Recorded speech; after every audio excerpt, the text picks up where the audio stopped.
بسم الله الرحمن الرحيم. الحمد لله رب العالمين، وصلى الله وسلم وبارك على سيدنا ومولانا وحبيبنا سيدنا رسول الله. اللهم صل وسلم وزد وبارك عليه صلاة تخرجنا بها من ظلمات الوهم وتكرمنا بها بنور فهم وتوضح عنا بها ما أشكل حتى يفهم أنك تعلم ولا نعلم وأنت علام الغيوب.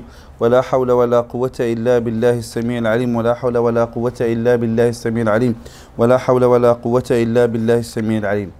مع أقرب المسالك في فقه سيدنا ومولانا إمام دار هجرة النبي صلى الله عليه وآله وسلم الإمام مالك، ومع باب جديد من أبوابه، وهو باب في مسائل وفي أحكام الحج والعمرة، في مسائل الحج والعمرة.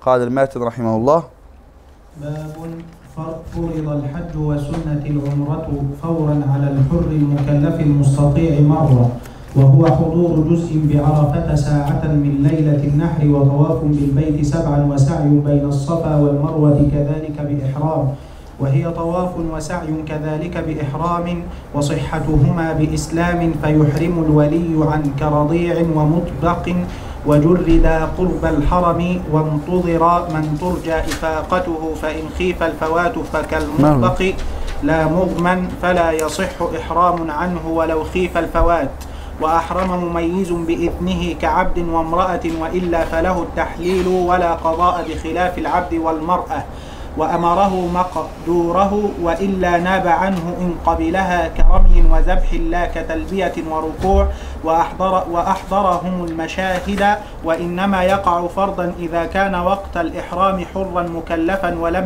ولم ينوي نفلا، والاستطاعة إمكان الوصول بلا مشقة فادحة، وأمن على نفس ومال له بال لا إن قل إلا أن ينكث ظالم، ولو بلا زاد وراحلة لذي صنعة تقوم به وقدر على المشي ولو أعمى، أو بما يباع على المفلس، أو بافتقاره وترك ولده للصدقة إن لم يخشى ضياعا، أو بسؤال إن كان عادته وظن الإعطاء واعتبر بما يرد به، وزيد في المرأة زوج أو محرم أو رفقة أمنت، ولا تصح نيابة عن مستطيع في فرض، وإلا كرهت، كبدء مستطيع به عن غيره، وإجارة نفسه في عمل لله ونفذ.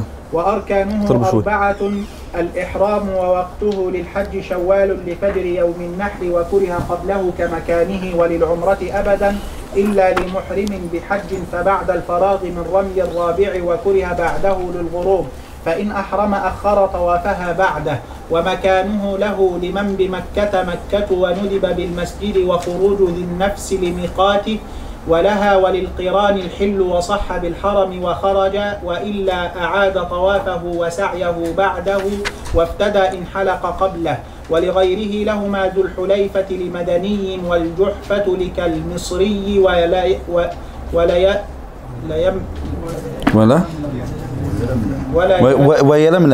ويلملم لليمن والهند، وقرن لنجد، وذات عرق للعراق وخرسان ونحوهما، ومسكن دونها، وحيث حاذا واحدا منها أو مر به ولو ببحر، إلا كمصري يمر بالحليفة فيندب منها وإن حائضا، ومن مر غير قاصد مكة أو غير مخاطب به، أو قصدها مترددا أو عاد لها من قريب فلا إحرام عليه وإلا وجب، ورجع له وإن دخل مكة ما لم يحرم ولا دم، وإلا لعذر كخوف فوات فالدم كراجع بعد إحرامه إلا أن يفوته، فتحلل بعمرة وهو نية أحد النسكين أو هما أو أبهم، وندب صرفه لحج، والقياس لقران، وإن نسي فقران ونوى الحج وبرئ منه فقط، ولا يضره مخالفة لفظه، والأولى تركه كالصلاة ولا رفضه، ووجب تجرد ذكر من محيط وتلبية ووصلها به، وسن غسل متصل، ولبس إزار ورداء ونعلين وركعتان، وأجزاء الفرض، يحرم الراكب إذا استوى والماشي إذا مشى، وندب إزالة شعثه والاقتصار على تلبية الرسول عليه الصلاة والسلام، وتجديدها لتغير حال وخلف صلاة وملاقاة رفاق، وتوسط في علو صوته وفيها، فإن تركت أوله وطال فدم، فدم للطواف حتى يطوف ويسعى فيعاودها، وإن بالمسجد لرواح مصلى عرفة بعد الزوال من يومه. ومحرم مكة يلبي بالمسجد مكانه، ومعتمر الميقات وفائت الحج للحرم، ومن كالجعرانة للبيوت. والإفراد أفضل، فالقران بأن يحرم بهما وقدمها أو يردفه عليها بطوافها إن صحت، وكمله ولا يسعى حينئذ، وكره بعده ولو بالركوع لا بعده. فالتمتع بأن يحل منها في أشهره ثم يحج من عامه وإن بقران. وشرط دمهما عدم إقامة بمكة أو ذي طوى وقت فعلهما، وإن انقطع بغيرها وندب لذي أهلين.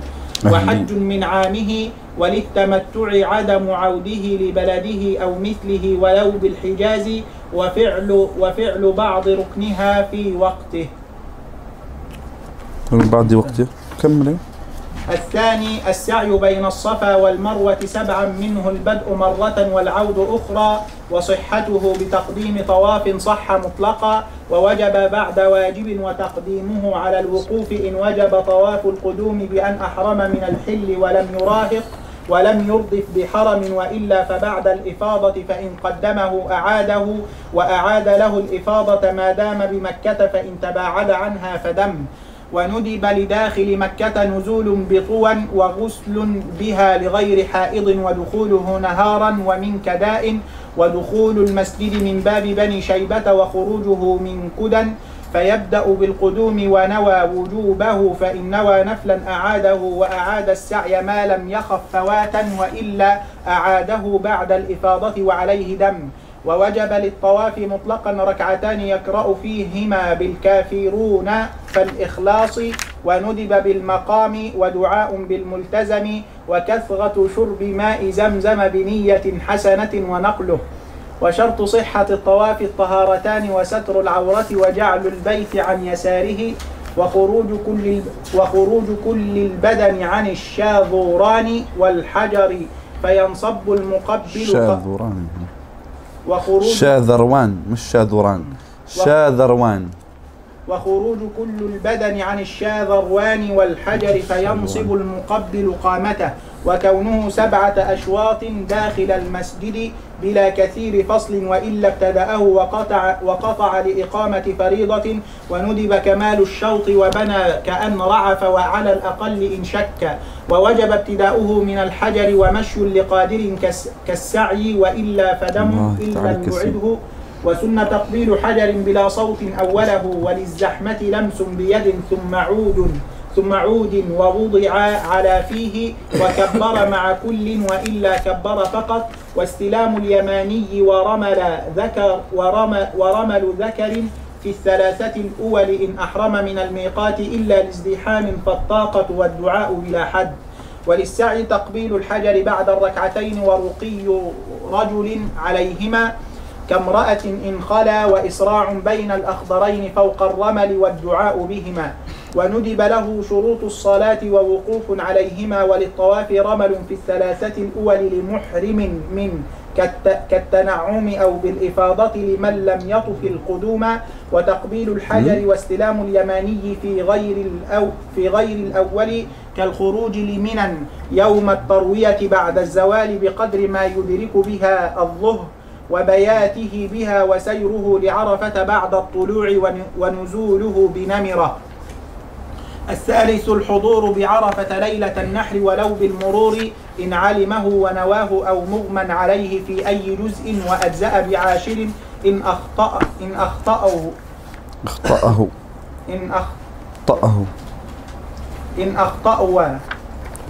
ووجب طمأنينة، وين؟ وأجزأ ب10 إن أخطأوا. فين دي؟ فين؟ فين؟ وراني فين؟ إن أخطأوا ووجب طمأنينة كالوقوف نهارا بعد الزوال، وسن خطبتان بعد الزوال يعلمهم بهما ما عليهم من المناسك إلى الإفاضة، ثم أذن وأقيم بعد الفراغ وهو جالس على المنبر، وجمع الظهرين وقصرهما. وندب وقوف بجبل الرحمة متوضئا ومع الناس وركوبه به، فقيام إلا لتعب ودعاء وتضرع للغروب. وسن جمع العشاءين بمزدلفة وقصر إلا أهلها كمنا وعرفة، وإن قدمتا عنها أعادهما بها إلا المعذور، فبعد الشفق في أي محل إن وقف مع الإمام، وإلا فكل لوقته ووجب نزوله بها. وندب بياته وارتحاله بعد صلاة الصبح بغلس، ووقوفه بالمشعر الحرام مستقبلا للدعاء والثناء للإسفار، وإسراع ببطن محسر، ورميه العقبة حين وصوله وإن راكبا، ومشيه في غيرها، وحل بها غير نساء وصيد، وكره الطيب، وتكبيره مع كل حصاة، وتتابعها ولقطها، وذبح وحلق قبل الزوال، وتأخيره عن الذبح. والتقصير مجز، وهو للمرأة تأخذ من جميع شعرها نحو الأنملة، والرجل من قرب أصله، وأجزأه الأخذ من الأطراف لا حلق البعض. الرابع طواف الإفاضة، وحل به ما بقي إن حلق وقدم سعيه، ووقته من طلوع فجر يوم النحر كالعقبة. خلاص، انتهاء الركن الرابع. هذا طواف انتهاء الركن الرابع. إذن المصنف رضي الله تعالى عنه قال: باب. والباب قلنا لغة ما يتوصل به من الداخل إلى الخارج، وهو الفرجة في الساتر. لغة هو الفرجة في الساتر، وما يتوصل به من الداخل إلى الخارج. وإنما سمي الباب هنا بابا لأن الإنسان يتوصل به من الجهل إلى العلم، فكأنما دخل من جهل إلى علم. ولهذا سمي الباب هنا بابا، لأنه منفذ وكالفرجة في حياتك، لأن تمر إلى معرفة معلومات تختص بك، وهذا وجه ذلك. أما اصطلاحا فقلنا مرارا بأن الباب اصطلاحا هو مجموعة من المسائل المشتركة في الموضوع في الجنس الأوسط للموضوع، وقد يكون تحت الباب فصولا، وتحت الفصول مباحث، وتحت المباحث مطالب، والمطلب هو المسألة. وقد يتفرع المطلب أي المسألة إلى جملة من البحوث نسميها فروعا، كالبحث في حقيقة موضوعها، والبحث في حقيقة محمولها، ثم البحث في أدلتها. تمام؟ طيب، فإذا قال رضي الله عنه: باب. هذا باب يدل إذن على أن المصنف انتقل من جنس الكلام على الصوم إلى جنس الكلام على عبادة أخرى.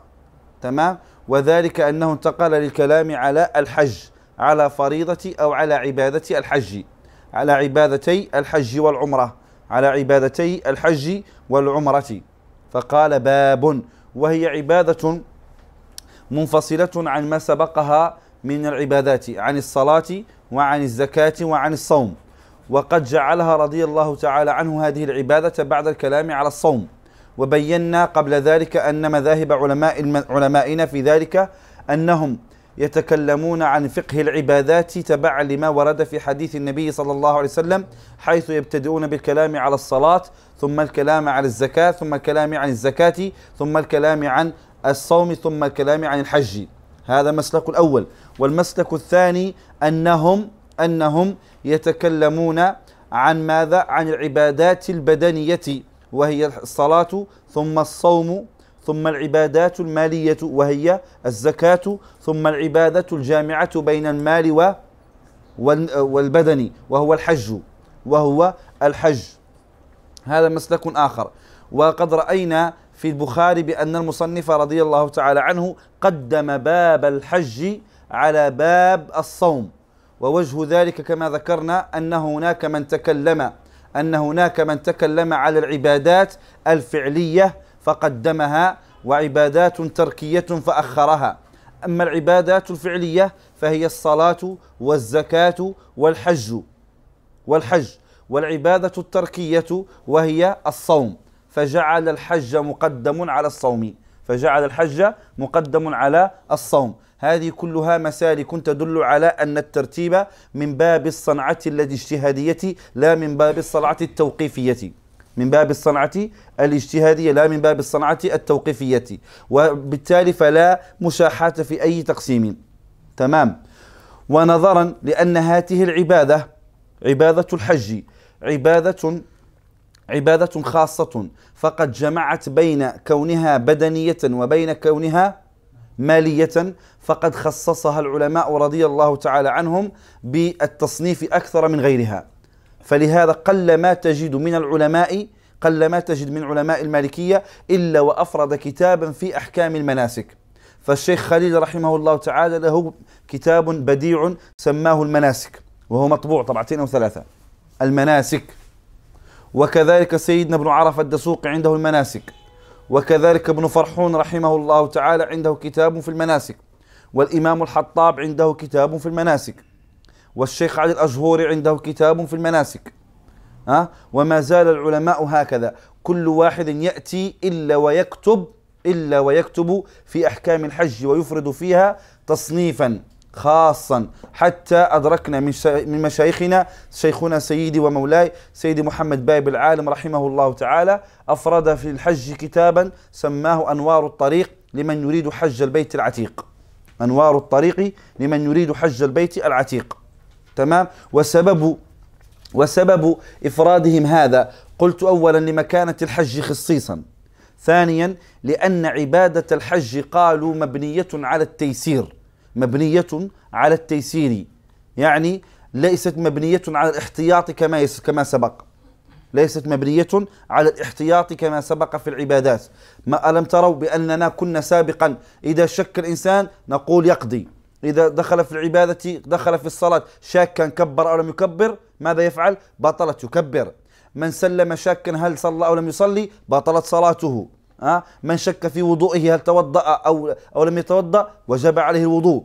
من شك هل أحدث أم لا ماذا يبطل. لماذا؟ لأن العبادات مبنية على الاحتياط، لأنها مبنية على الاحتياط، كونها علاقة بين الإنسان وربه، فينبغي عليه أن يقبل على الله بعبادة كاملة تامة غير مريبة. أما الحج فلما اختص بموقع مكاني خاص يجتمع فيه المسلمون كلهم، واختص في الفعل بعدد يرحمك الله، واختص بعدد كبير مما تتدافع فيه المصالح وتتدافع فيه الاختيارات للناس، اقتضى ذلك أن يبنى على التيسير والتخفيف لا على الاحتياط.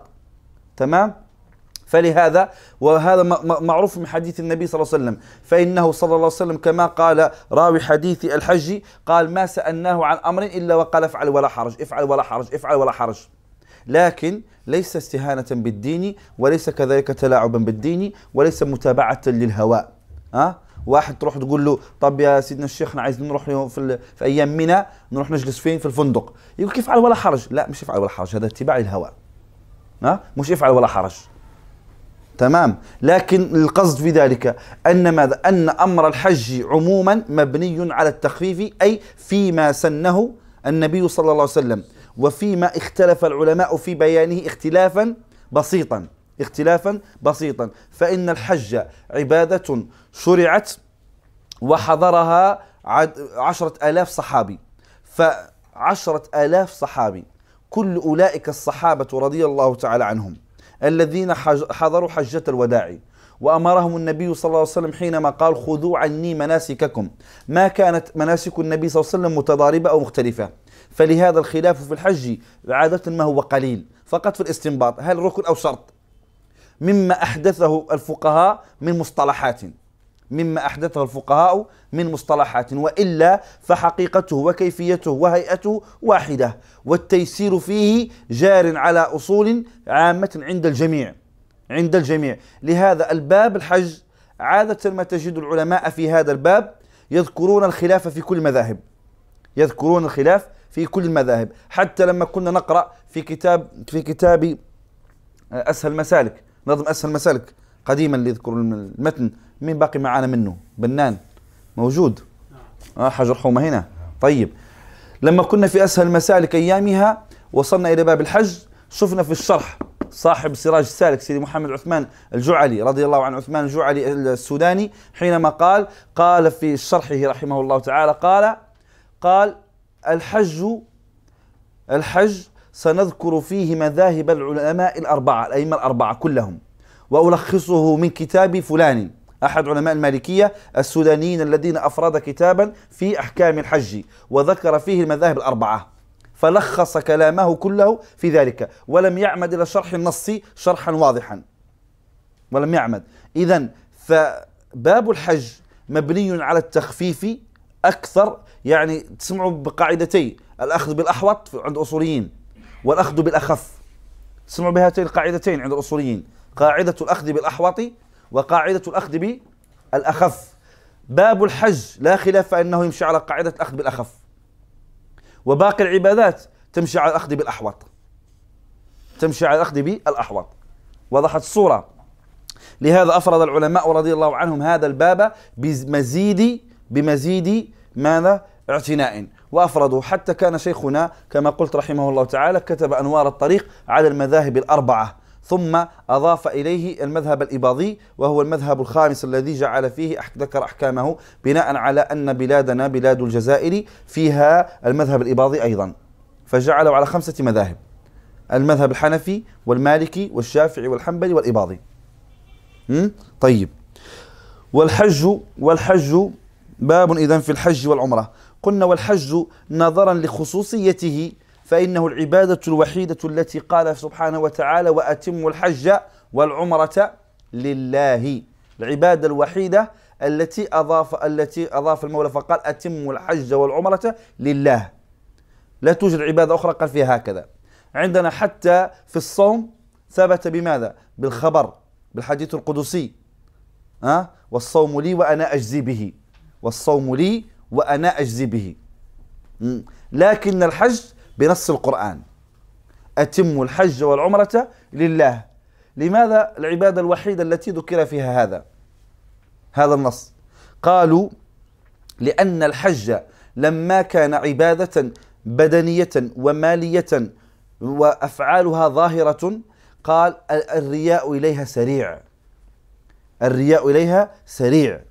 قال: ألا ترى بأن من حج في أول مجلس يجمع الناس، تقول مثلا هذه سبحة جميلة، يقولك نعم ذاك العام لما كنا في الحج كنا نشوف السبح مثل هذه يبيعوها الناس.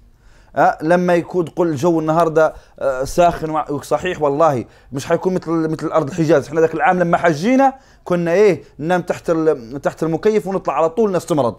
لما تقول فقط تقول الجو اذا تدخل تحت المكيف وتطلع تغيير الجو يؤدي للمرض، يقولك والله صحيح احنا ذاك العام لما حجينا اول ما رجعنا مباشرة مرضنا. تجي تتكلم على اي شيء يقولك اي صحيح. تقول المسجد هذا حاطين الميضة بعيدة عن ماذا؟ عن المصلى، الإنسان يعني يروح لغاية خارج المسجد، يقول والله صحيح لما كنا في الحج كنا نتعب لما ينتقد وضوءنا، لازم نطلع من الحرم أصلا هناك. لما تتكلم على المسجد اللي مسايبين فيه مكيف شديد، يقول والله صحيح مكيف برد، ما احنا في الحرم كنا ذاك العام لما حجينا كنا نتعب من شدة البرد. أي شيء يضيف لك ذلك العام الذي حجينا فيه، ذلك العام واحنا كنا في الحج، ذلك العام لما كنا في الحج، ذلك العام واحنا في الحج. فقالوا إذن ألا ترى أن الرجل يفخر به ويخرجه أيضا الحج، وهذه العبادة قد تخرجه إلى باب الرياء. فلهذا ذكر المولى سبحانه وتعالى ليبين، قال: أتموا الحج والعمرة لا لأنفسكم ولا لإخبار الناس من باب الإخبار وإظهار حالكم في الحج، ولكن أتموها لله مخلصين. فإذا يدل على عظم شأن هذه العبادة، فإنها عبادة جمعت بين، كما قيل بأن عبادة الحج من فضلها أنها العبادة التي جمعت مضامين كل العبادات. ألا ترى أن الصلاة فيها لا يوجد فيها أكل يبطلها الأكل والشرب وتعمد الأكل وتعمد الشرب وتعمد الجماع وتعمد ماذا؟ والحركة الخارجة عنها من غير جنسها إلى آخره. نفس الأحكام نفس الكلام موجود في الحج.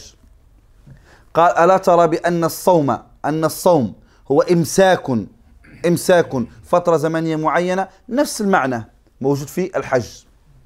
ألا ترى بأن كذلك الزكاة إخراج مال في سبيل الله، وكذلك الحج فيه إخراج المال في سبيل الله. فجميع مقاصد العبادات إلا ووجدت في الحج، فجميع مقاصد العبادات إلا ووجدت في الحج. بل قالوا أشد من ذلك، أن الحج فيه مقصد منتهى الإنسان. ألا ترى بأن الإنسان إذا أحرم بالحج اشترط له أن يتجرد، وكذلك من خرج من الدنيا فإنه يجردونه لأجل أن يغسلوه. بعد التجرد من الثياب ماذا تفعل أنت؟ ستحرم، تغتسل. وكذلك من خرج من الدنيا يدخله إلى قاعة الغسيل، غسيل الأموات، يجردوه من الثياب ثم يغسلوه. بعد ذلك يلبس لباس الإحرام أبيض غير مخيط ولا محيط. ألا ترى بأن الكفن كذلك يجردك ثم يكفنوك. فإذا ما دخلت إلى أرض الحرم وجدت الناس كأنك تشبهت بالملائكة عند طوافك، فإن الملائكة في السماوات السبع يطوفون بالبيت المعمور، كذلك تشبهت بالملائكة فصرت في حال كأنك حال البرزخ في قبرك. ثم إذا ما جاءت عرفة صار ماذا؟ كأرض المحشر، وذلك حال المبعث. فإذا انتهى المحشر وجاء بعد ذلك الهدي، فهو ماذا؟ الذبح، وهو الانتهاء والتصفية. فكذلك إما إلى جنة وإما إلى نار. وقالوا بل أن الحج تضمن خلاصة ما يرجع إليه حال الإنسان بعد وفاته، فلهذا صارت عبادة خاصة تختص غيرها غير الصلاة، غيرها غير الزكاة، غيرها غير الحج، بل مضمون ومقصد الصلاة ومقصد الصوم ومقصد الزكاة فيها أكثر من هذا. هي حال تذكرك بحالك إذا ما انقطعت بك السبل.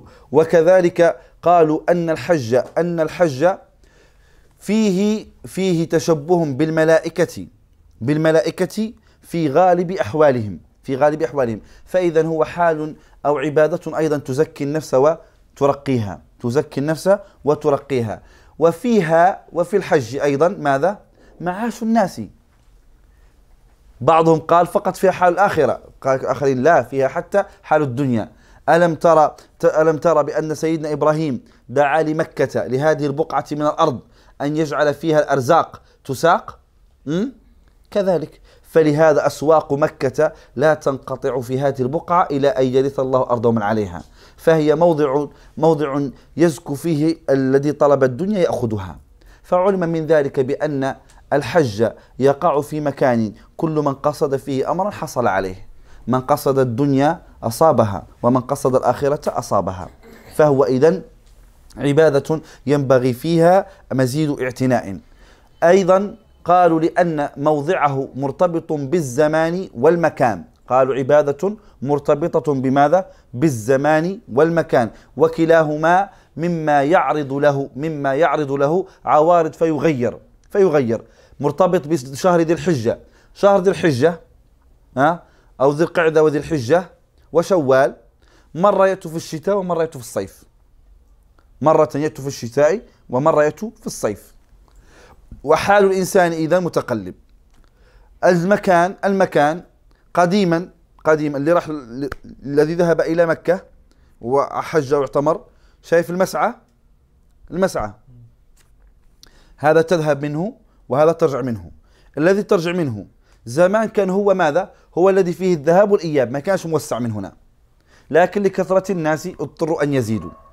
زمان كنت تسمع وتقرأ في كتب التاريخ ماذا يقولون لك؟ يقولون ثم تخرج من الحرم وتذهب إلى أن تصل إلى ملبيا إلى أن تصل إلى ماذا؟ إلى الصفا، مما يفهم أن الصفا كان بعيد. تخرج من المسجد وتروح تمشي وتبقى تلبي ويقول لك تذكر وتفعل. الآن وين؟ الصفا موجود داخل المسجد، يدوب تكمل تخرج تحرك هذيك في الصفا تشوفه. يعني أنه عرض للمكان عارض، وما زالت هكذا الأمور. فالزمان والمكان هذان العرضان مما يعرض لهما أو مما قابلان للتغير كثيرا التغير، فاقتضى إذن أن يكتب عن هذه العبادة في كل زمان كل مرة حتى نعرف. فشيخنا لما كتب ذكر بعض المسائل. اليوم تغيرت أصلا، اليوم أصلا تغيرت. الرمي زمان ما كان فيه موجود هذا الكبري، هذا الموجود اليوم صار فيه الكبري موجود، صار فيه الكبري موجود. فبالتالي هو إذن من الأشياء التي يتغير عليها أمور كثيرة. تمام. فاختصت العلماء. والحج هكذا بفتح الحاء، وصح فيه الحج الاثنين. وقيل الحج بالفتح هو المصدر، وبالكسر هو اسم.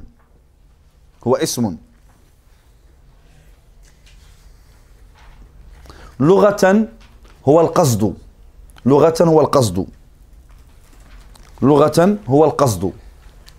أما اصطلاحا فسيعرفه المصنف رحمه الله تعالى بعد ذلك بقوله رضي الله عنه: وهو حضور جزء، يرحمك الله، وهو حضور جزء بعرفة ساعة من ليلة النحر إلى آخره. سيعرفه المصنف بعد ذلك. لكن المصنف رضي الله عنه بدأ بماذا؟ ببيان حكمه، فقدم التصديق على التصور.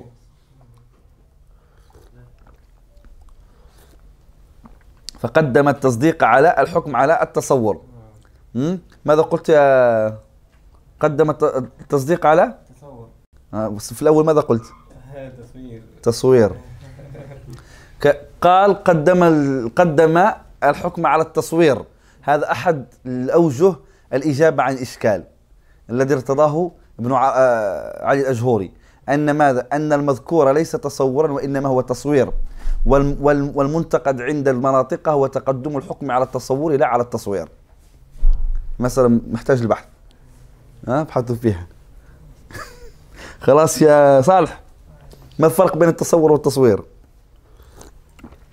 التصوير ذكر الشيء برسومه. طيب شوفوا بعدين. ماشي. ايوه ماشي يا باشا. فقال رضي الله عنه: إذن فرض أي وجب. وسبق وأن بينا كذلك بأن الأحكام إذا أطلقت على العبادة فإن المراد بها المعنى الأصولي، وإذا أطلقت داخل العبادة فالمراد بها المعنى الفقهي. فالفرض والسنة أو المندوب إذا أطلق على العبادة فالمراد به المعنى الأصولي. فنقول الصلاة واجبة، فرض الصلاة فرض، الحج فرض. هنا أطلق الحكم على العبادة فالمراد به معناه الأصولي، يعني ما طلب الشارع فعله من المكلف طلبا جازما. وإذا أطلق في العبادة مش على العبادة، في العبادة، فنقول فرائض الصلاة، فرائض الحج، فرائض الصوم، هنا في العبادة، فالمراد به المعنى الفقهي، وهو ما تتوقف عليه صحة العبادة وكان داخلا في الماهية. مثل الفضيلة إذا أطلقناها على العبادة فنقول قيام الليل فضيلة مندوب على العبادة، فالمراد المعنى الأصولي، ما طلب الشارع فعله من المكلف طلبا غير جازم. فإذا أطلق في العبادة فقلنا مندوبات الصلاة، فالمراد المعنى الأصولي، وهو ما فعله النبي صلى الله عليه وسلم ولم يواظب عليه أو لم يظهره ولم يقم دليل على وجوبه. فإذا الأحكام إذا أطلقت على العبادة فالمراد بها المعنى الأصولي، وإذا أطلق في العبادة فالمراد به المعنى الفقهي. تمام؟ خلاص؟ طيب. وهنا أطلق على العبادة، فيكون المراد بالفرض هنا المعنى الأصولي، ما طلب الشارع فعله من المكلف طلبا جازما. الحج فرض الحج وبنى الفعل لمجهول. لماذا بنى الفعل لمجهول؟ لتوقف المطلوب منه على شروط ستأتي. قال على الحر، فرض على من؟ على ما سيأتي. قال فرض الحج وسنة العمرة، وسنة العمرة، والعمرة لغة هي الزيارة، والعمرة لغة هي الزيارة، أما اصطلاحا سيأتي بيانها.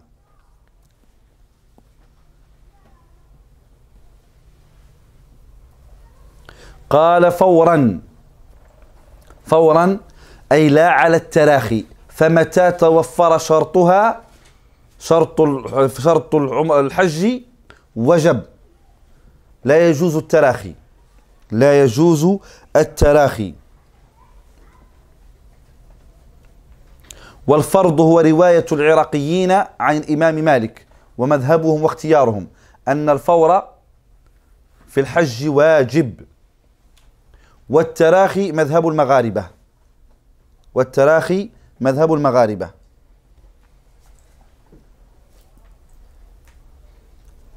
ففورا، والفورية هي الأرجح، والفورية هي الأرجح، بمعنى أن كل من توفرت فيه الشروط لا يجوز له أن يتأخر، يحرم عليه التأخر، فإن لم يحج في تلك السنة فهو آثم، فهو فرض على الفور، فرض توفر الشرط وجب عليك مباشرة، لا يجوز لك أن تؤجله، لا يجوز لك أن تؤجله. هذا القول إذا مشينا به الآن صعبة، فيش حد حيقعد الآن مش آثم. طيب فرض فرض على من؟ قال رضي الله عنه فرض على الحر، وهذه ما تسمى بشروط الوجوب، فهو واجب على من؟ على الحر. ماذا عرفنا شرط الوجوب قبل؟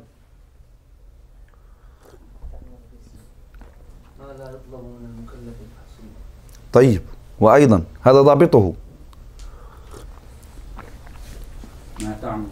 أيوة، ما تعمر به الذمة ولا يطلب من المكلف تحصيله. ما تعمر به الذمة ولا يطلب من المكلف تحصيله، هذا تعريف شرط الوجوب. وشرط الصحة ما تفرغ به الذمة ويطلب من المكلف تحصيله، ويطلب من المكلف تحصيله. كالبلوغ شرط وجوب، فإذا بلغ الإنسان عمرت ذمته، أي صار مطالبا بتأدية الصلاة، وليس في مقدور المكلف تحصيله. لا يستطيع الإنسان، ليس في مقدور الإنسان، أي لا يستطيع الإنسان هو نفسه أن يبلغ نفسه، يرجع نفسه بالغ. ما ينفعش يا ترمذي، صح؟ أيوة. لكن شرط الصحة ما تفرغ الذمة به، أي إذا فعلته لم تعد مطالبا بإعادة العبادة على مذهب الفقهاء. وفي مقدور المكلف تحصيله كستر العورة، ستر العورة شرط صحة في الصلاة، فإذا صليت عورك مستورة مع باقي الشروط لم تعد مطالبا بإعادة الصلاة. وفي مقدور الإنسان فعله، خلاص. طيب، قال على الحر، إذن فالشرط الأول الحرية، فلا يجب الحج على العبد، فلا يجب الحج على العبد، ولا تسن في حقه العمرة،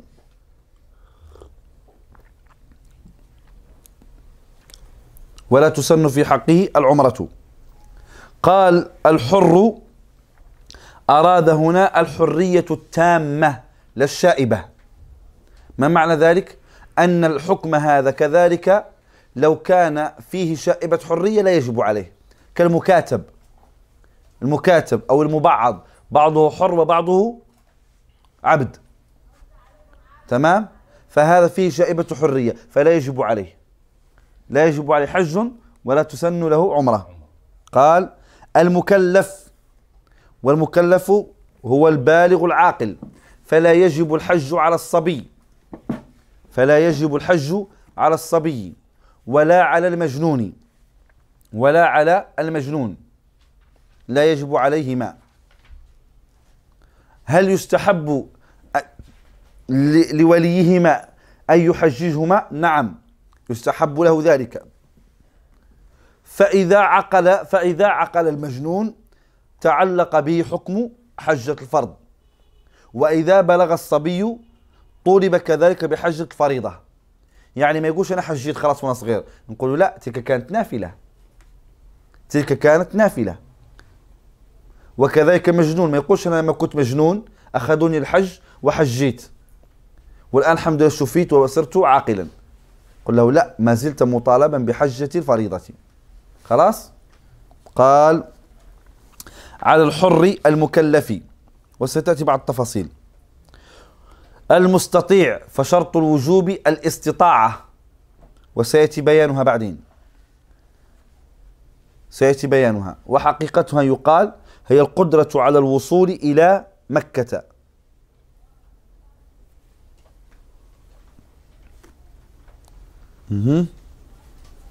فخرج بذلك غير القادر على الوصول، إما في نفسه وإما لسبب. في نفسه كأن كان عاجزا عن الوصول، مريض، مكره، مسجون، مربوط، وعن متعلقه كأن كان فقيرا ليس عنده مال يوصله، ولا عنده صنعة يتمعش بها في الطريق كما سيأتي. قال مرة متعلق بفرض، أي مرة في العمر. فرض الحج مرة في العمر، فرض الحج مرة في العمر. وضحت؟ طيب. ثم شرع في تعريف الحج فقال وهو أي الحج حضور جزء بعرفة، حضور جزء بعرفة، أي حضور في مكان عرفة، في مكان عرفة. لاحظ أن عرفة اسم للمكان، وعرفات اسم للجبل. عرفة اسم لمكان متسع فيه جبل يسمى عرفات. فإذا الحج هو أن تحضر في هذا المكان، ليس كله، مش حيفرش إنسان نفسه، فيكون في جزء منه. قال حضور ولم يقل وقوف. لماذا؟ لأن الحضور أعم، فيشمل الواقف والقاعد والمحمول. يعني حضر ولو محمولا ولو قاعدا أو واقفا أو راكبا لا يهم، فدخل الكل. يعني بسيارته، واحد نوى بالإحرام من أهل مكة، نوى الإحرام وراح بسيارته العرفة وقف قاعد في سيارته وفتح الفيسبوك وقاعد إيه، خلاص ما دام أحرم يبقى إيه، حجة. فالأمر بسيط يعني. أيوة، مش بهذا. سيأتينا في الكلام على في الوقوف على بعرفة مسائل العلماء جميلة جدا. من دخل على بدابته رايح معدي الطريق بس مار، ثم وقف شوي هنيهة، وقف هنيهة ونوى بها الحج من أهل عرفات، هل يثبت له حج؟ نعم يثبت له حج، بشرط أن يقف هنيهة، لا أن يستمر مشي الدابة.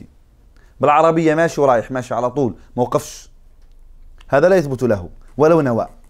لكن حضور أي المكث، أي المكث. قال جزء بعرفة، أي بمكان المسمى بعرفة. ساعة أي زمنا، والمراد هنا بالساعة أقل جزء زمني. لهذا قالوا ولو كان ذلك القدر من الحضور الزمني كقدر الجلسة بين السجدتين. أصل الناس كم تقعد في عرفات؟ ما هم في عرفة من بعد الزوال يكونوا في عرفة إلى أن تغرب الشمس، شوية ويتحركوا، يدوب تغرب الشمس ويتحركوا على طول. كم بقوا هناك؟ يدوب 10 دقائق ربع ساعة. بعضهم اللي حاب يوصل إلى منى بسرعة يقعد 5 دقائق ويتحرك، كفاية. طيب قال بعرفة ساعة من ليلة النحر، يعني اليوم التاسع من ماذا؟ من ذي الحجة. اليوم التاسع من ذي الحجة يكون في عرفة اليوم التاسع من ذي الحجة، وتغرب عليه شمس يوم التاسع من ذي الحجة وهو بعرفة، ويمكث بعد غروب شمس اليوم التاسع، فلهذا قال ليلة النحر، أي الليلة التي تسبق يوم النحر، وهي اليوم التاسع، فتغرب عليه الشمس اليوم التاسع وهو في عرفة. قال من ليلة النحر أي يوم النحر، وهو يوم العاشر من ذي الحجة. وطواف بالبيت سبعا، يعني حضور وطواف بالبيت العتيق الكعبة سبعا أي 7 أشواط، وسيأتي بيانها. والسعي أي المشي، والسعي أي المشي بين الصفا والمروة، وهما جبلان في مكة، جبلان في مكة. السعي أي أن يمشي بين جبل الصفا وجبل المروة، أيضا 7 أشواط كما سيأتي بيانها. قال بإحرام، كذلك بإحرام. فيكون المصنف رحمه الله تعالى قد عرف الحج بذكر أركانه، يكون قد عرف الحج بذكر أركانه لا ببيان حقيقته، لا ببيان حقيقته. لهذا قالوا هو القصد، قالوا قصد مخصوص، بعضهم قال قصد مخصوص إلى بيت الله الحرام، قصد مخصوص إلى بيت الله الحرام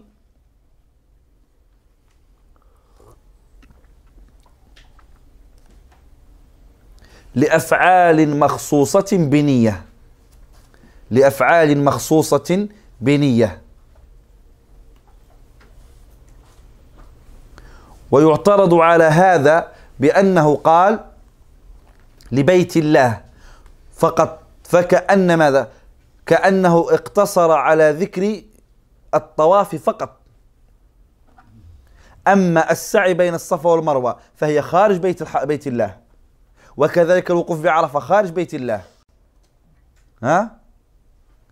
نظرا لهذا قال المصنف رحمه الله تعالى حضور وسعي وطواف وبإحرام. لهذا المصنف عدل عن التعريف إلى هذا. وضحت الصورة؟ طيب. وهي أي العمرة طواف وسعي كذلك بإحرام، طواف بالبيت العتيق وسعي بين الصفا والمروة بإحرام.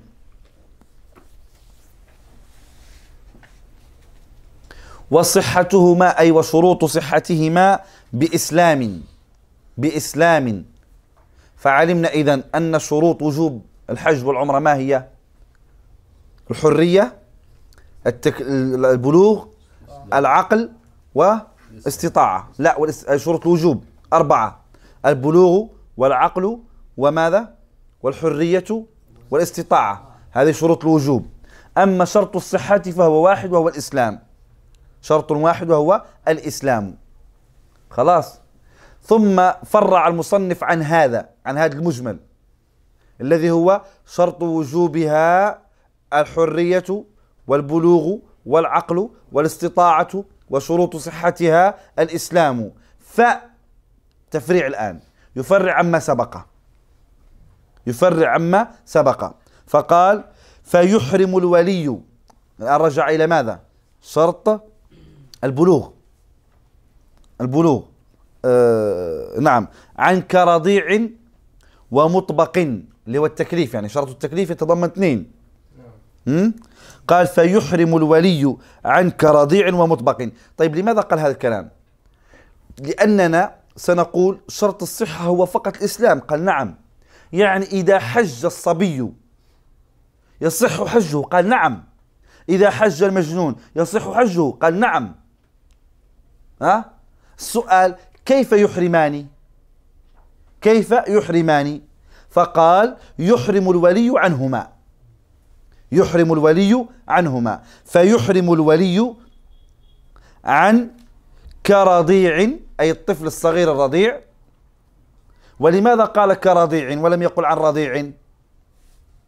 ليدخل الفطيم عن الرضيع والفطيم. تمام. ومطبق أي مجنون لا يفيق. المطبق المجنون الذي لا يفيق. وضح الكلام. إذا لما ذكر الشروط مجملة فرع عنها فقال فيحرم. وكأننا قلنا حج الصبي والمجنون صحيح؟ قال نعم صحيح. كيف يحرمان؟ قال يحرم الولي عنهما. يحرم عنهما. طيب. عدم ذكر شرط الإسلام في شروط الوجوب يدل على أن الحج واجب على الكافر؟ لا تدخلنا في مسألة الكفار مخاطبون في فروع الشريعة أم لا، لأن نظر الأصوليين واستعمال فقهاء شيء آخر.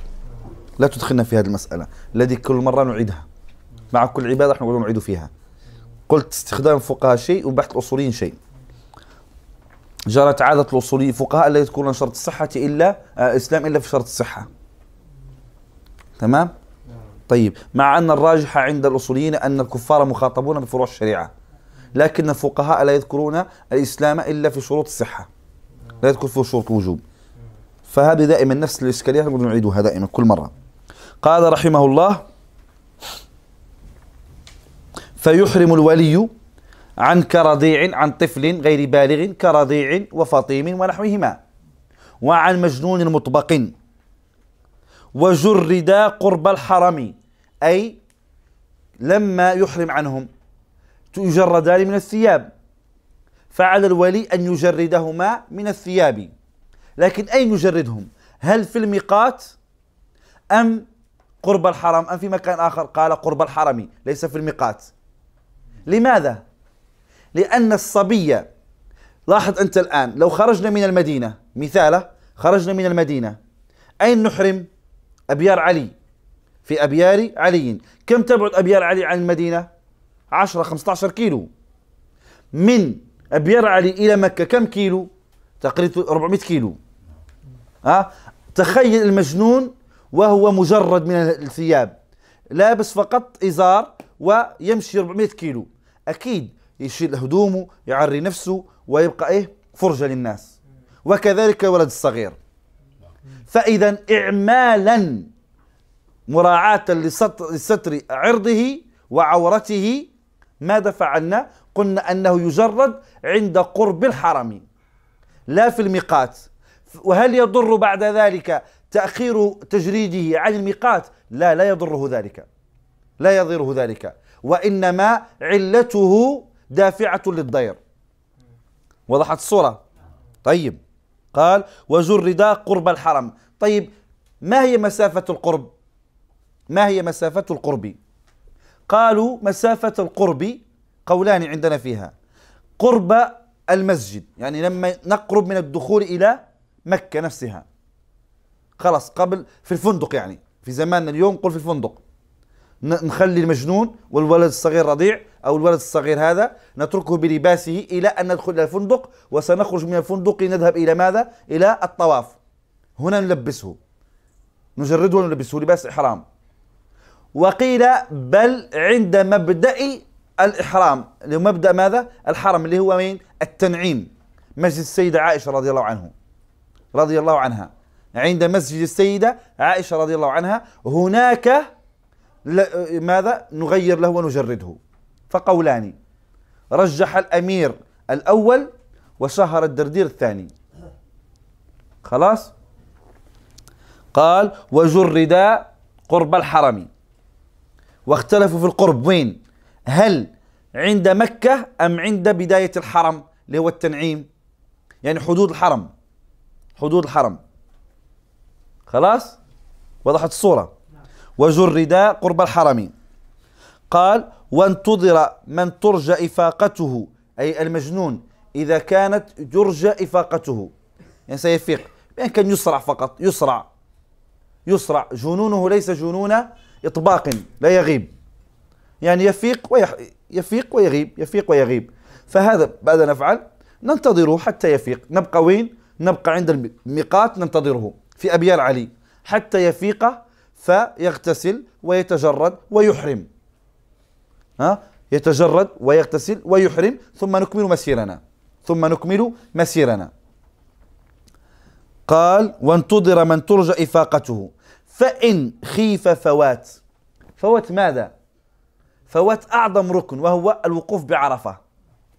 يعني بقينا معه 3 أيام، يوم 7 من ذي الحجة ننتظر عليه يفيق ما فاقش، اليوم 8 من ذي الحجة ما فاقش، اليوم 9 من ذي الحجة اللي احنا نسموه يوم التاسع من ذي الحجة اللي احنا نسموه يوم عرفة، صباحا ما فاقش، بعد الظهر ما فاقش، بعد العصر لم يفق، بعد المغرب لم يفق، بعد العشاء لم يفق، ما زلنا ننتظر، لم يبقى لنا إلا قدر حتى يطلع الفجر قدر 5 ساعات، يعني يدوب نحرك السيارة ونتحرك 4 ساعات فنصل إلى هناك. ففي هذه الحالة ماذا نفعل؟ نتحرك ولا ننتظر، نأخذه ونذهب به. فمن ترجى إفاقته ينتظر به إلى آخر وقت الوقوف بعرفة، لأن الوقوف بعرفة هو العبادة التي إذا ذهب زمنها راح الحج، الباقي كله يستدرك، الباقي كله يستدرك عادي. يعني نروح مباشرة إلى أين؟ إلى عرفات، إلى عرفة، يقف جزء من الليل، نروح إلى منى، وبعدين يكمل كل شيء أفعاله وهدي وخلاص. قال وانتظر من ترجى إفاقته فإن خيف الفوات فكالمطبق يعني ماذا؟ أنه يحرم عنه ويجرد من ثيابه خلاص. قال لا مغمى عليه فلا يصح إحرام عنه. المغمى عليه إنسان كان لا بأس، رحنا من هنا من مصر، نزلنا في مطار المدينة المنورة، جلسنا 4 أيام في المدينة المنورة، طلعنا في الأتوبيس رايحين إلى فين؟ رايحين إلى مكة. قبل ما نصل إلى أبيار علي أو في أبيار علي قلنا ننزل نغتسل ونحرم ونلبس هدومنا ولباس إحرام، هو انزلق وطاح فأغمي عليه. هل يحرم عنه صاحبه أو وليه؟ لا يحرم عنه، وإنما ينتظر به وجوبا لأنه عرض زائل سريع الزوال. طيب قال يا سيد الشيخ اليوم عرفة أصلا، إذا انتظرنا حتى يفيق ممكن تروح علينا وقوف بعرفة، تروح سيبه هناك وروح أنت قف بعرفة، هو خلاص غير مأذون له في الحج هذه السنة، روح أنت حج خلاص. أما المغمى عليه فلا. قال ولو خيف الفوات فلا ينتظر وإنما يؤخذ هكذا، وراحت عليه الحج هذه السنة وذهب عنه الحج هذه السنة خلاص. نعم. وإذا فاق المجنون ووقف في العرفة، إذا هذه الحجة تكون حجة الفريضة لا يعيد. نعم حجة الفريضة لا يعيد، راح تجيك التفاصيل. قال رحمه الله وأحرم مميز بإذنه، الضمير في إذنه يعود على الولي، قال كرضيع وفطيم، فخرج من المميز، لأن المميز هذا حكمه. كأن المصنف ماذا يقول لك؟ أنت تقول له طيب يا سيدنا يا سيدي الدردير، الرضيع والفطيم غير مميزان يحرم عنهما الولي، فإن كان الطفل غير بالغ لكنه مميز، عمره 8 سنوات أو 9 سنوات أو 10 سنوات، ليس بالغا لكنه مميز، يعرف ويفرق ويستطيع يلبس وكل شيء، هل يحرم عنه وليه أم يحرم هو؟ قال يحرم هو بنفسه لكن بإذن وليه. قال وأحرم مميز، طفل مميز غير بالغ، بإذنه أي بإذن وليه. كعبد فالعبد لا يجوز له أن يحرم إلا بإذن سيده، راح يقول بعدين. وامرأة، المرأة لا يجوز لها أن تحرم إلا بإذن زوجها، نعم حتى في الفريضة. فرق بين ماذا؟ بين أن تحج بإذنه وبين أن يصحبها. الإذن لا بد منه لأنها ستخرج من بيتها وستترك بيتها، ووجودها في بيتها حق لمن؟ حق للزوج. لهذا كما سيأتينا بعدين في أبواب النكاح أن الناشز من المرأة الناشزة التي تخرج من بيت زوجها بغير إذنه. تمام؟ طيب، فإذا أحرمت هذه آثمة خلاص. طيب يعني قلت في فرق اللي هو خرجت هي بإذنه أو استصحابه. نعم، في هذه مسألة وهذه مسألة ثانية. لكن في كل حال هي ذهب معه. من قال ذهبت معه؟ قد تكون نعم مع أخوها. طيب، قال وامرأة فله التحليل وإلا أي بأن كان أحرم بغير إذن وليه، أو العبد بغير إذن سيده والمرأة بغير إذن زوجها، فله التحليل ولا قضاء فيتحلل. ما معنى ذلك؟ إذا رفض السيد أو رفض الزوج كذلك حجها، فلها أن تتحلل وله أن يتحلل. بماذا؟ يتحلل أي عمرة، مازال احنا برا، أو يتحلل بعمرة أو بحلق، لا حرج في ذلك. تمام؟ يتحلل. بل قالوا يجوز أن يتحلل حتى بالنية، يعني يرفض الحج وخلاص. وقال رحمه ولا قضاء عليه. استثنوا من هذه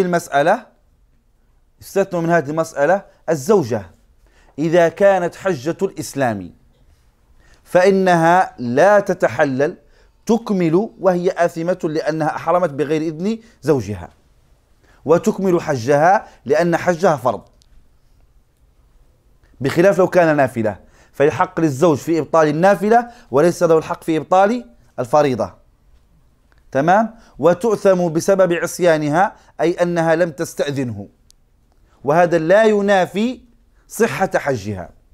كمن حج بمال حرام حجه صحيح وأثم ليش استعماله مالا حراما. خلاص، هذا أصل في الصلاة. ومن يسرق أو ينظر بالصلاة إلى محرم صحت صلاته وأثم.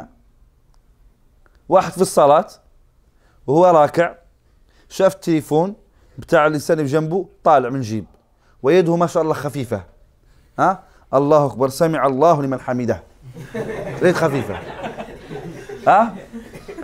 الحركة مش طويلة لا تبطل بها الصلاة، صلاته صحيحة وأثم للسرقة. تمام؟ وأثم للسرقة. نعم. إيه؟ مال صاحبه مو مزكي كل حج كذلك. مال مو مزكى وحج ما منه. ما أخرجش الزكاة وحج، حجه صحيح وعليه إثم. هذا كلام مثال أيضا. طيب، فإذا قلنا مسألة هذه قال فإلا فله التحليل ولا قضاء عليه. قلنا استثنوا من هذه المسألة الزوجة إذا كانت الحجة بالنسبة لها حجة إسلام، حجة الفريضة، فإنها لا تتحلل وتبقى على إحرامها وهي آثمة لأنها لم تستأذن زوجها.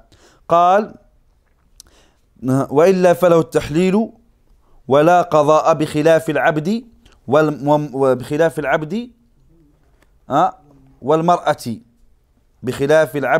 والمرأة. ما معنى ذلك؟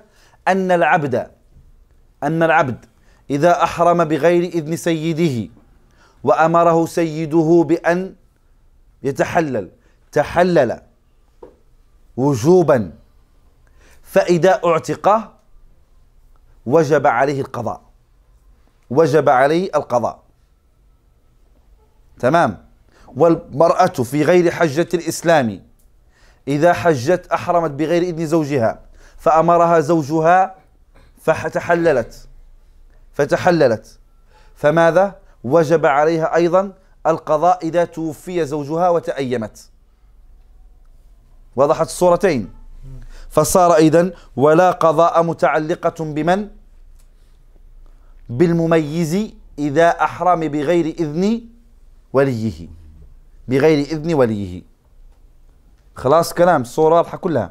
وشيخنا هو يتكلم عن العبد والمرأة، مم؟ ثم استثنى العبد والمرأة.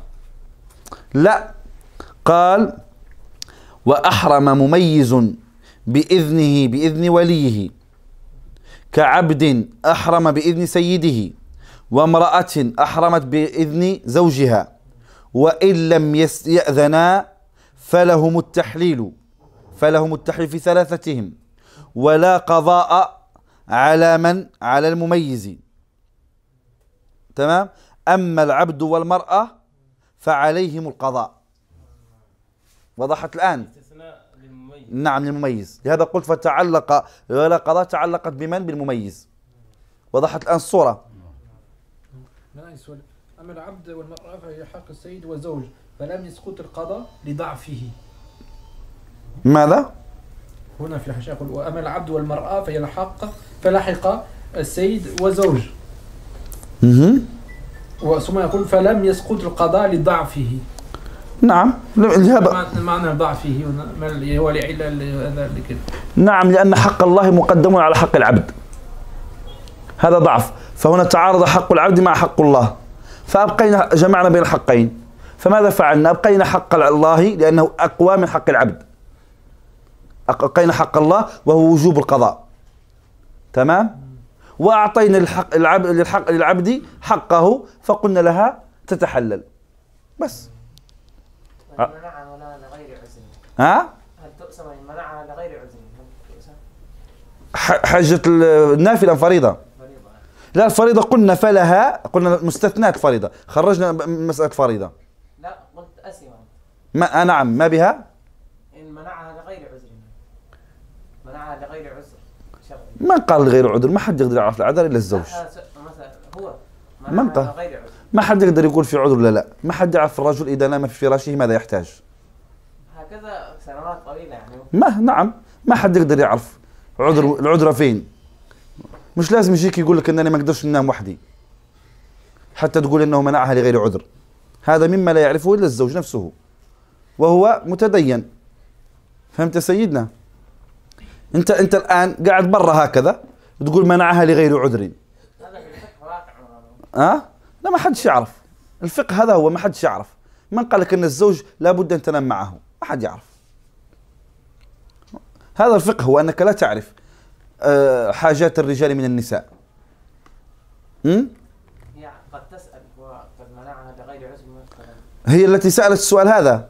الكلام ليس لها، كلام مع الزوج. قل له لماذا أعذرتها؟ لماذا تمنعها من الحج؟ وقد يقول وقد لا يقول. هذه مما لا يعرفه إلا الرجال ويبقى في أسرار الناس. ما أدرك هذا الرجل لا يستطيع أن ينام في الليل إلا إذا كانت زوجته في حضنه. ويعلم من نفسه أنها إذا غابت شهرا في الحج غابت شهرا إلا ويجد نفسه مع كم من عاهرة. فهو أدرى بنفسه، مش الفقيه هنا أدرى، هو الأدرى بنفسه في هذه الحالة.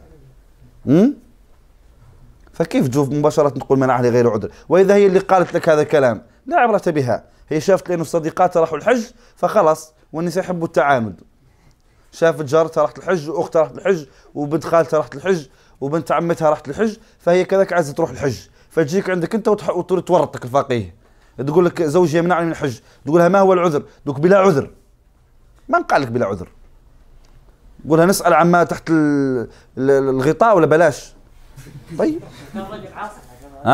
كان رجل عاصي لا يريد أن تسحب منه. هذا شيء آخر. قال إذا كان رجلا عاصيا، هذا شيء كلام آخر الآن. إذا المسألة ما فيهاش جواب هكذا، فيها نازلة. هات النازلة بملابساتها نعطيك جوابها.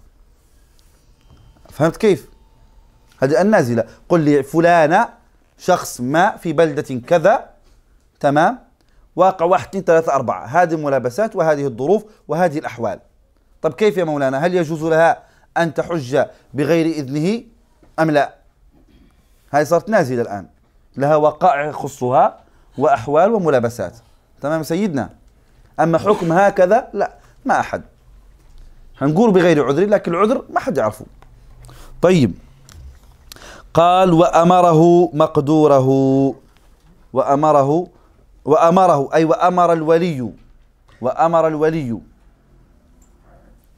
وأمر الولي الصبي بما في قدرته، مقدوره مفعول، اسم مفعول، أي ما يقدر على فعله، بمعنى أن الولي يحرم عن الصبي ويأمره أن يفعل بما يقدر عليه. يقول تعال هنا البس، قل لبيك اللهم لبيك، لأنها في قدرته. يقول له مثلا تعال اصعد إلى فوق مثلا المسعى الصفا، امشي هنا معي، تابعني في المشي إلى غاية المروة، تعال معي إلى غاية، امشي هنا، فيأمره بما يقدر عليه. وإلا بأن كان غير مقدور عليه، كان لا يستطيع أن يفعل ذلك، ناب عنه فيه. تمام؟ ناب عنه فيه، بشرط النيابة تشترط ماذا؟ قبول. يعني يقول له خلاص نعمل أنا في مكانك، مع أنه ولد صغير، لكن خلاص نعمل أنا في مكانك، يقول نعم خلاص أنت مثلا روح مكاني، أنا ما أعرفش نعمل هذا، يعني خلاص نعمل أنا مكانك، قال نعم طيب إن قبلها. وضحت الصورة؟ معك ولد صغير لا يستطيع أن يصعد فوق السعي بين الصفا والمروة، جاته ثقيلة ما يقدر عليها، فتقول له خلاص تخليك قاعد وأنا نروح نعمل مكانك، يقول نعم طيب بسم الله، بالنيابة عنه. قال إن قبلها. مرتين، مرة لي ومرة نيابة عنه. ماذا؟ أسعى. لا مرة واحدة. نعم. لكن ما هي الأفعال التي يجوز فيها النيابة؟ ليست كل الأفعال تجوز فيها النيابة. ما تروحش تقف فوق عرفة في عرفة بالنيابة، ما تروحش تعمل السعي الفريضة بالنيابة. ما هي الأفعال التي تصح فيها النيابة؟ قال رحمه الله تعالى كرمي الجمرات، بمعنى أن الأركان لا يناب فيها. تمام؟ قال كرمي وذبح الهدي، مثلا اليوم أغلب الحجاج ينيبون العمال يذبحون عنهم الهدي، وين حاج لهم يروح يذبح بنفسه هديه؟ كبار السن يرموا عنهم. نعم، وكبار السن كل الناس ترمي عنهم بالنيابة إن قبلها.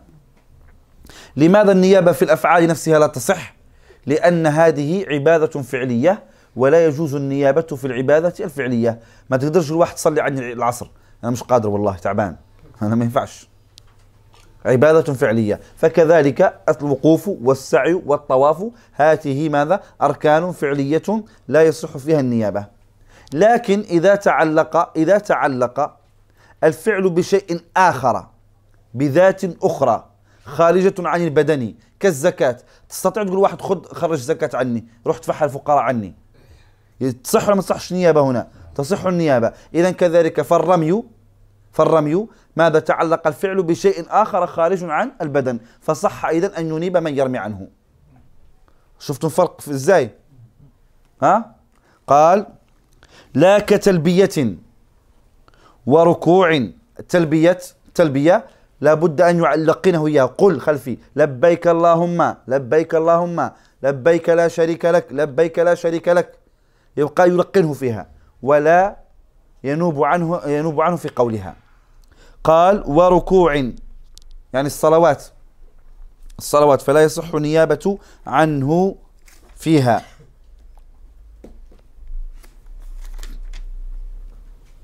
طيب، قال رحمه الله وأحضرهم، أي وأحضر الولي الصبي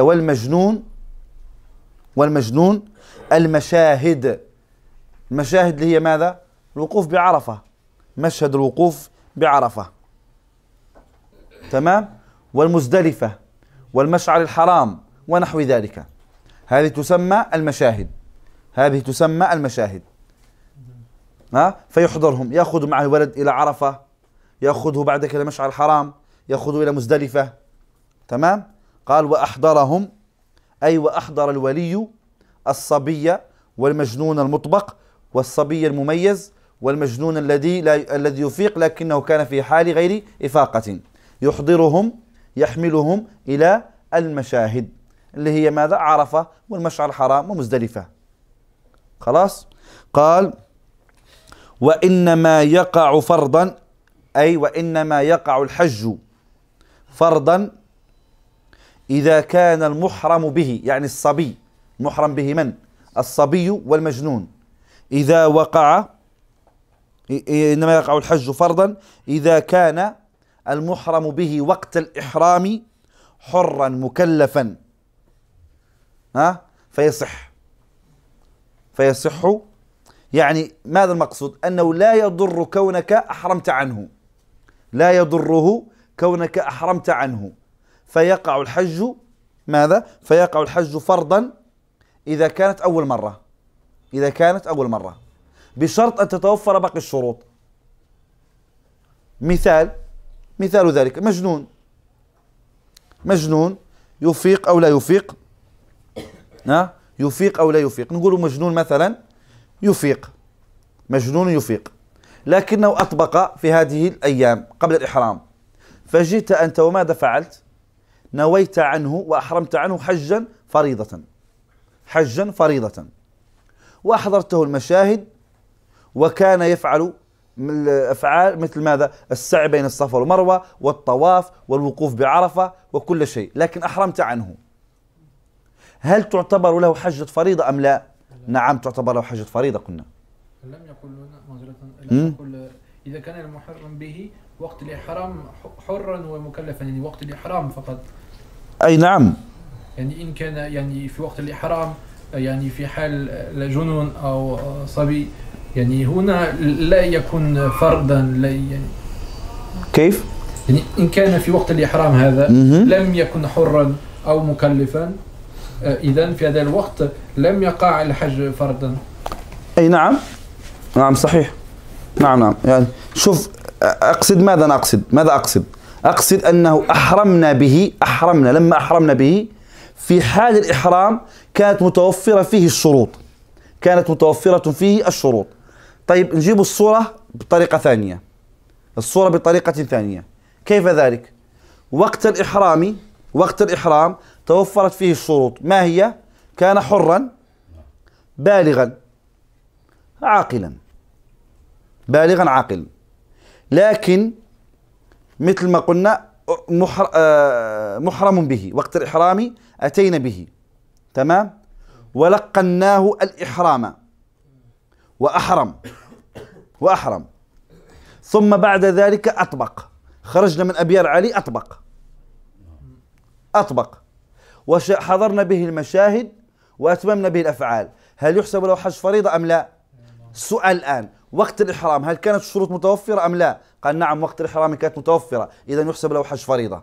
قال لا، وقت الإحرام كان مجنونا، جبناه من البيت، أخذناه من وين؟ جبناه مثلا من الأردن بالسيارة وهو مجنون غير عاقل ومطبق، ومشينا به إلى أن دخلنا إلى المدينة ومررنا على أبيار علي وهو مطبق، ومشينا وقت الإحرام مشينا به.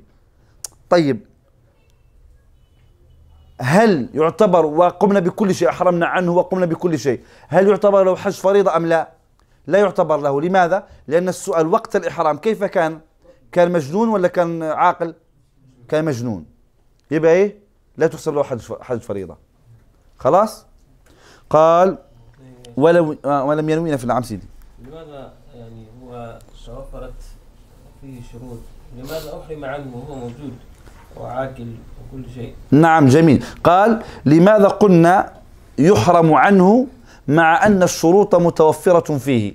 الشروط قد تتوفر في الإنسان ولا يستطيع أن يحرم بنفسه، كأن يكون مثلا أخرس، يكون مثلا أشياء كثيرة، العوارض قد تأتي تمام. فنحن مثلا ما نعرفش ماذا يحصل. إنسان كان مجنون قلنا يفيق ويغيب، فاق عند الإحرام وكان كويس، لكن مذهول، ما زال مذهول، هو عاقل ليس مجنون لكن فيه ذهول تمام، عاقل وكل شيء لكن فيه ذهول، فأحرمنا عنه، حابين نلحق نحن على عرفة، وقوف بعرفة، فأحرمنا عنه ومشينا، ثم رجع إلى حالته الأولى. هذه أحوال عوارض. خلاص؟ الصبي إذا أحرم ثم بلغ قبل الوقوف العرفة، إذا تتوفر الشروط أيضا. نعم تتوفر الشروط. نعم. وصلى الله وسلم وبارك على سيدنا محمد وعلى آله وصحبه.